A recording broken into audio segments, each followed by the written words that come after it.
संग्राम जगताप यांना जीवे मारण्याची धमकी देणाऱ्या व्यक्तीला अटक करण्यात आलेली आहे। आरोपी अनीस मोहम्मद हनीफ शेख याला अटक करण्यात आलेली आहे।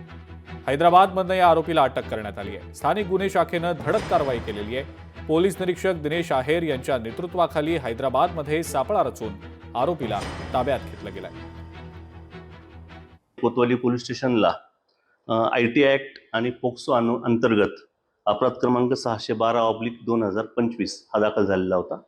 सदर गुन्ह्याच्या तपासामध्ये आरोपी अनीस मोहम्मद हनीफ राहणार चकलंबा जिल्हा बीड याचा समावेश आढळून आलेला होता। त्याप्रमाणे स्थानिक गुन्हे शाखेचे PSI सालगुडे आणि त्यांच्या पथकाने त्याला तेलंगणा इथून ताब्यात घेतलेलं आहे। पुढील कारवाई हे कोतवाली पोलीस स्टेशन करत आहे। लोकशाही मराठी ऐका, पहा, जागरूक रहा।